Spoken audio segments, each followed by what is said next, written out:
opäť prišiel rád na slovo a asi na taký posledný blok. Medzi tým som tu videl aj známe tváre. Pani riaditeľka základnej školy, aj pán starosta obce Sobotište a videli sme tu aj pána starostu z Podbranča.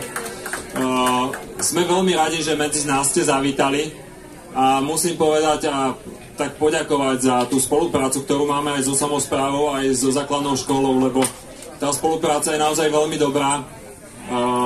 Robili sme tu denný tábor v júli a škola nám naozaj úplne vychádza v ústrety a takisto obec, či už je to nejakým materiálnym zázemím alebo tak ďalej. Takže naozaj, ja som bol včera na Vrbovce a tam sme mali hasičskú ukážku, ja som teda aj na pána starostu Dušana Eliáša hovoril, že palec hore a aj tu dávam palec hore, či už je to pre pána starostu alebo pre pani riaditeľku. Ďakujeme veľmi pekne za tú spoluprácu, ktorú s vami máme.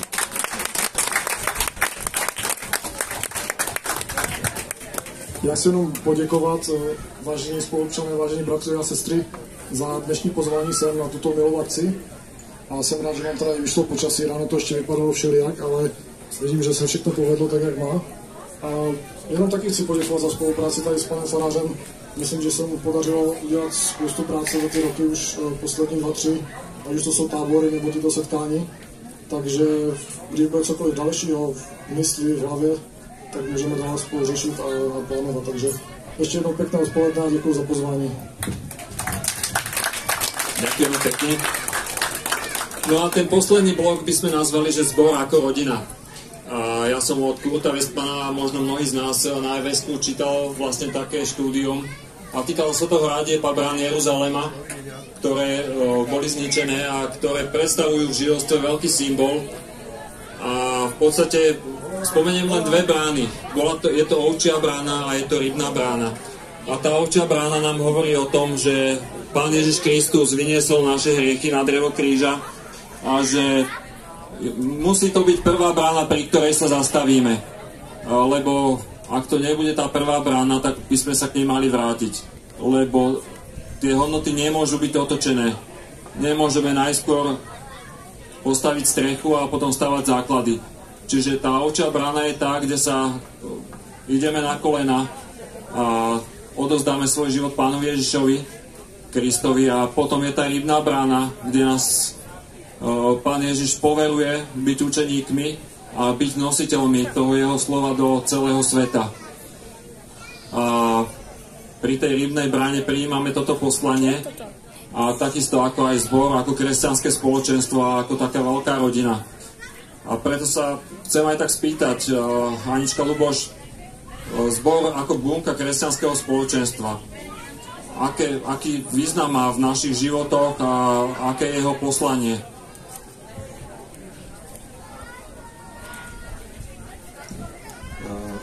Ja už som na začiatku, keď sme rozprávali o rodine, naznačil, že aké je možno trošku to poslanie.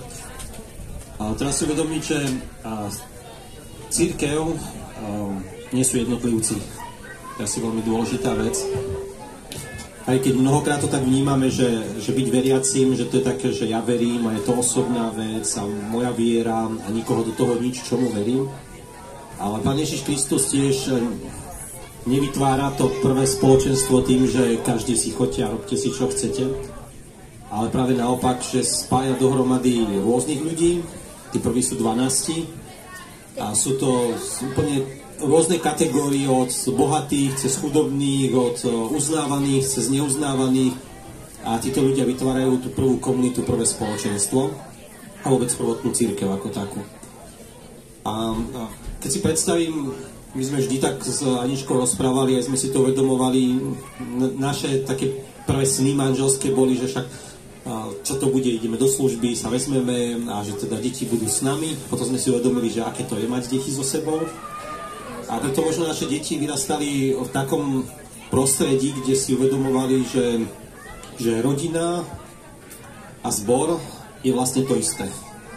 Že tam nie je, ako keby, že nerobili sme rozdiel, že my si žijeme v rodine a máme svoj nejaký plán a svoje cesty, ale že sme prepojili tú rodinu spolu s cirkevným zborom a že čokoľvek sa dialo v rodine, dialo sa v zbore a čo sa dialo v zbore, dialo sa v rodine. To bolo pre nás také dôležité. A poviem, že je to veľká taká Božia milosť, že dnes vlastne naozaj tie decká môžu vnímať možno na základe toho, že sú súčasťou zboru, komunity a celá naša rodina. Čiže sa snažíme vždy všetci byť zapojení. Keď čosi sa deje, ideme všetci. No dobre, vy ste farárska rodina, takže možno je to trošku iné, ale skúsme pozrieť z toho pohľadu nefarárskej rodiny, že ako sa identifikovať s tým cirkevným zborom, ako si nájsť to svoje miesto v tom cirkevnom zbore. No, už keď sa staneš veriacim človekom, jednoducho nejde to, vlastne si aj to si chcem povedať na začiatku, že nedá sa to inak iba tak, že sa staneš aj súčasťou spoločenstva. Hej, keď Ľuboš hovoril o tom, že Ježiš povolal 12, tak on ich vlastne povolal k učeníctvu. Je napísané, povolal si 12, aby boli s ním. No a to nefungovalo tak, že teraz si Ježiš posadil 12 pred seba, teraz im všetko nejako súkal do hlavy, hej?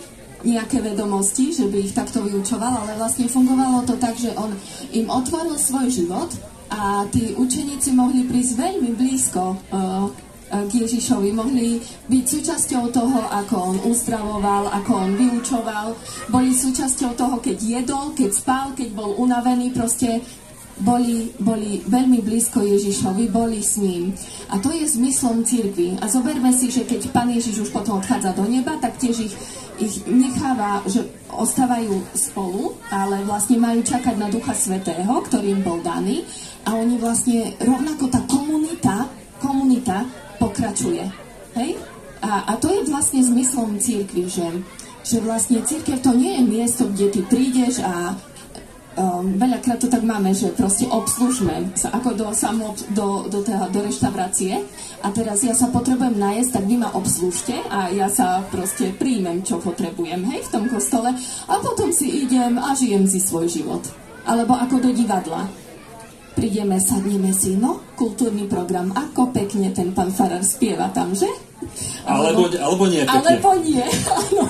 A potom si poviem, áno, a vtedy sa stane, že keď sa mi niečo nepáči, tak poviem, už tu nikdy viac neprídem, lebo to bolo celé zlé, lebo nekázal tak, aby som tomu rozumel, lebo falošne spieva. No, nájdeme si kopec dôvodov, veď koľko ľudí, toľko chutí však.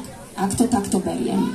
Ale vlastne ten Boží zámer a Kristov zámer s cirkvou bol úplne iný. Jeho zámer bol v tom, aby sme proste tvorili tú komunitu, aby boli s ním, boli s Ježišom a boli spolu.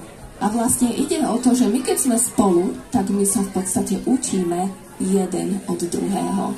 A učíme sa práve tej hlbokej láske, tej službe, ktorú potrebujeme ako keby rozmnožovať, aby svet na nás videl, že sme soľou zeme a svetlom sveta, že patríme Kristovi, aby sme boli svedectvom. A jednoducho inak to nejde iba tej komunite. Tam sa učíme mnohým veciam. Tam sa mi napríklad nemôže stať to, že si vytvorím vo svojej hlave, prídu ľudia a hovoria mi, ja nechodím do kostola, ale ja akože verím v Pána Boha. A ja hovorím, akého Pána Boha veríš? Ty si vytváraš Pána Boha na svoj obraz. Hej? Lebo keď neprichádzaš do spoločenstva, nemáš feedback, či naozaj ten Boh je skutočne Bohom Biblie. A toto sa práve že deje proste v spoločenstve. Preto my sa snažíme, aj keď napríklad decká skonfirmujú, tak sa im snažíme dať nejakú úlohu, aby si každý našiel to miesto, a aby sme mali ten pocit spolupatričnosti, že som tu neprišla sa najesť alebo na kultúrny program, ale že vlastne to je môj domov, to je moje miesto, že to všetko, čo tu robíme, a že to nie je pán farár so svojimi spolupracovníkmi nachystali tu teraz, že môžeme mať občerstvenie, ale že to je všetko naše, že my si to spoločne chystáme. Hej, to je vlastne zmyslom cirkvi. A toto je vlastne aj ako Pán Ježiš vyučoval učeníkov, že cirkev je jedno telo a to telo je vlastne zložené z rôznych údov, hej, a každý tam má nejakú svoju úlohu, čiže niekto môže mať duchovnú úlohu, niekto môže mať nejakú manuálnu prácu a tak ďalej. Každý môže do toho spoločenstva, do tej komunity priniesť niečo iné. Áno, apoštol Pavel to pripomína, je to poviem, že ťažká úloha, keď v 12. kapitole listu Rímanom, ako list Rímanom je taký veľmi zvláštny, lebo apoštol Pavel, to je ako keby jediný jeho list, kde ponúka, alebo teda sumarizuje celú svoju teológiu, alebo teda všetko to, čo sa naučil, čo prijal vo svojej viere a čo posúva ďalej. A tam je veľmi dôležitá vec, že Pavel zdôrazňuje, že áno, sme telo Kristovo a ako sa prsty učia spoločne fungovať a tiež nemôžu povedať, že nepotrebujeme nohy alebo oči nepotrebujú uši. Pavel to tam tak pekne hovorí, že nemôže si povedať jedna časť, že nepotrebujeme teba. To je to také sebecké a pyšné, že ja si vystačím sám. No, môžem zvládať iba to, čo možno mi Pán Boh dal nejaké obdarovania, ale tým pádom som veľmi ochudobnený. A to by malo byť to spoločenstvo. A rodina nie je nič iné, aj kedysi v štáte, už dnes sa to kade ako mení aj v Európe, a vždy bolo, že rodina je základnou bunkou celej spoločnosti. Ak rodiny nie sú funkčné a v poriadku, že ani spoločnosť nie je v poriadku, lebo niečo tam chýba. Ten vzťah, ktorý funguje v rodinách, je najúžší, najbližší a má sa postupne odzrkadľovať ďalej. A cirkev nie je nič iné, iba rodina. Keď si hovoríme medzi sebou, sme vychádzali z kostola, tak sme bratia a sestry. A nie len tak náhodou, to nie je len také pomenovanie, je to vyjadrenie toho, čo pre nás vydobil Ježiš. OK, a ako teda možno aj vy konkrétne vo vašom cirkevnom zbore motivujete takých ľudí, ktorí sú možno ešte tak na okraji, alebo takí váhajúci, že možno by aj išli slúžiť, ale čo na to iní povedia, čo doma, a aký spôsob motivácie používate? Ono je vôbec dôležité vidieť tých ľudí. Bratia a sestry, ktorí chodíte pravidelne do kostola, ste naozaj blízko Pánu Bohu a túžite slúžiť, tak buďte všímaví voči ľuďom, ktorí tam možno prídu raz za čas a oslovujte ich. To je ako keby taká prvá vec, že všímať si, spoznávať jeden druhého, aby sme dokázali v tom druhom vidieť, že aké má obdarovania. Ako apoštol Pavel hovorí, že slúžte si tým duchovným darom, ktorý ste dostali. Každý tým duchovným darom, ktorý dostal. Hej? A my to najprv potrebujeme akoby odhaliť, lebo niekedy tým, že prídem do toho kostola a potom vlastne odídem, hej, že ani sa nezdržím trošku porozprávať, tak v podstate my sa potom ani nepoznáme. Čiže mne je ťažko niekoho motivovať, keď ho nepoznám. My sme začali robiť také, že po službách Božích máme vždy kávičku, máme tam také námestíčko pri fontáne a vlastne takmer po každých službách Božích tam proste sme si všimli, že ľudia niektorí aj ostanú, tak sme začali tú kávu variť pravidelne a skutočne, že oni sa zdržia niekedy aj 1,5 hodiny na rozhovoroch, rozprávajú sa, pijú kávu a to je úžasná vec, lebo sa spoznávame a tým pádom môžeme jeden druhého ako keby povzbudiť k tomu, že proste že ty vieš tak dobre, že ty vieš rád pečieš alebo rada pečieš, že mohla by si na budúce, keď bude tábor, upiec koláč, hej? Alebo že proste každý z nás má nejaký dar. Každý z nás. Pán Boh nešetrí svojimi darmi a každý z nás dostal nejaký dar, ktorý môže poslúžiť tomu druhému, len to niekedy musíme v sebe tak ako keby aj objaviť, aj byť povzbudený, že poď, urob. A ak o niekom vieš, že proste niečo vie, tak príď za svojim farárom a povedz, ten človek by mohol to a to, lebo toto a toto dobre vie. A ľudia si veľakrát sú ďaleko od Pána Boha a nájdú si miesto v cirkvi cez to, čo vedia robiť a zároveň prídu aj cez to potom ku Kristovi. Ďakujem. Také dve otázky, ktoré možno už boli čiastočne zodpovedané, ale predsa sú také dve misky váh, ktoré by asi mali byť približne také vyrovnané. Že dal som, dostal som. Čo by sme mali alebo mohli očakávať od cirkevného zboru a na druhej strane čo by sme mohli do neho priniesť, vložiť. Už teraz sme hovorili o nejakých tých svojich daroch, ale predsa len možno ešte by sme mohli tú otázku trošku tak rozpýtvať do podrobnejšia, že čo očakávať a čo môžem dať tomu cirkevnému zboru, tomu spoločenstvu. V prvom rade si musíme uvedomiť, že cirkev ide vzťah, rodina. A možno sa vás opýtam rovno, že čo vkladáte do svojej rodiny? Čo tam vložíte? Celého seba? Svoje schopnosti? Niečím prispiejete? No čo do toho vložím, to môžem odtiaľ očakávať. Keď očakávam, teda vkladám len to, že prídem ako do divadla, no tak získam divadlo. A to môžem zhodnotiť a skritizovať a urobiť z toho nejaký záver. Ak do toho vložím seba, svoje dary, tak sa mi ťažko bude hodnotiť, lebo tam som vložil niečo zo seba.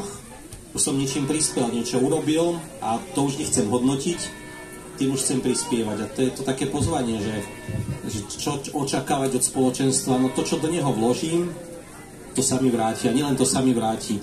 A Pán Boh robí úžasné veci a práve tým, že keď niečo vkladáme, nám hovorí, že to požehnáva a že to priniesie mnohonásobnú úrodu. To sú tie hrivny, ktoré Pán Ježiš rozpráva, že hospodárili a obchodovali a neviem čo všetko. To je presne to, že vložím do Božieho diela ten svoj dar, ktorý mám. Ako tam nevložím, sledok asi nebude žiadny. Alebo teda kde si ukrytý. To je to podobenstvo. Ďakujem veľmi pekne. Sme radi, že sme vás tu mohli medzi nami privítať na pôde nášho cirkevného zboru. Verím, že veľa z nás si našlo aj nejaké odpovede na svoje otázky. A potom ešte, keď kapelka Čili dohraje, tak bude priestor aj na osobné rozhovory tuto v úšom kruhu. Takže nech sa páči, kdokoľvek z vás máte otázky na manželov Činčurákovcov, ktoré sa týkajú úlohy mňa konkrétne v mojom cirkevnom zbore, alebo čo sa týka rodiny, alebo ak potrebujete konkrétnu modlitbu alebo nejakú konkrétnu radu duchovnú, tak nech sa páči, sú tu manželia Činčurákovci, je tu náš brat farár, sú vám plne k dispozícii, takže nech sa páči. Ďakujeme vám ešte raz za prijatie pozvania na náš zborový deň aj za to, že ste týmto seminárom nám zodpovedali nejaké otázočky. Vo vašej práci vám želáme veľa Božieho požehnania, aby pribúdalo tých zachránených, aj v rodinke, aby naozaj Boží duch mocne u vás pôsobil a naozaj, aby tá Božia ruka spočinula naďalej pri vás. Ďakujeme veľmi pekne aj za pozvanie, za to, že sme mohli s vami stráviť časy aj do poludnia, manželko popoludní. A jedno reklamné okienko, to je taký chlapec, mladý pán, karovanej košeli. A u nás v cirkevnom zbore pokračuje taká služba sestie Rojovi cez kávu, August Roy. Tí, ktorí ste mali kávičku, tak to bola práve tá káva August Roy, je to arabika. A to tak špeciálne pražené, nie je taká sila, alebo taká výrazná arabika, ale trošku ináč. A skôr ide o to, že aj kúpou tejto kávy môžete podporiť misijné projekty, ktoré sú v rámci nie nášho zboru, lebo je to občianske združenie, v rámci občianskeho združenia Sluha môže takto podporiť. Ak poznáte Lastovičky, to je tiež jeden z projektov, ktorý tiež spolu s touto kávou funguje, takže ak by ste mali záujem, je tu aj zrnková mletá balená po 250 gramov a môžete aj ochutnať, kľudne, nech sa páči, je to pre vás. Ďakujem veľmi pekne a slovo už má kapelka Čili.